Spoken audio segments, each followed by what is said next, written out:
Hi friends, இனி நம்ம வீடியோவில் என்ன பார்க்க போகிறோன்னா உலகத்திலே இருக்கிற மிகப்பெரிய பாம்பை பற்றி தான் இன்னைக்கு வீடியோவில் பார்க்க போகிறோம்.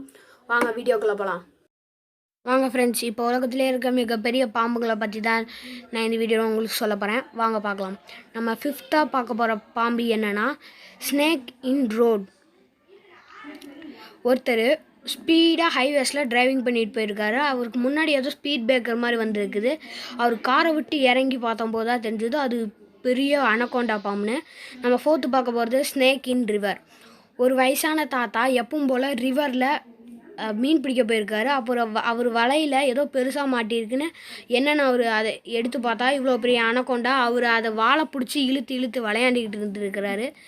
நம்ம 3rd பார்க்க போகிறது ஸ்னேக் இன் த பில்டிங். குஜராத்தில் ஒரு பில்டிங் ரொம்ப இடிஞ்சு போய் டேமேஜ் தான் இருந்துச்சு. அதை திரும்ப நம்ம ரீகன்ஸ்ட்ரக்ட் பண்ணலான்னு சொல்லி ஒருத்தர் ஒரு ரூமுக்குள்ளே போயிருக்கிறாரு. அப்போ 2 எருமை மாடுங்களை படுக்க வச்ச மாதிரி இவ்வளோ பெரிய அனகோண்டா பாம்பு அவங்களுக்கு தெரிஞ்சுக்குது. நம்ம 2nd பார்க்க போகிறது ஜெயின் ஸ்னேக். ஒரு 2 வருஷத்துக்கு முன்னாடி வாரம் முடிச்சுட்டு வீட்டுக்கு போகும்போது ஏதோ பார்த்துருக்குறாரு அவர்.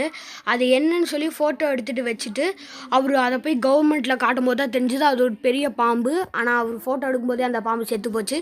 அந்த பாம்பு ஒரு லாரியை விட ரொம்ப பெருசாக இருந்துருக்குது. ஓகே, நம்ம ஃபஸ்ட்டு பார்க்க போகிறது சீசிலியன். இந்த பாம்பு ரொம்ப பெரிய பாம்பெல்லாம் கிடையாது. நேற்று நியூஸ் பார்த்துருங்கிறவங்களுக்கு இந்த பாம்பு என்னன்னு தெரிஞ்சிருக்கும்.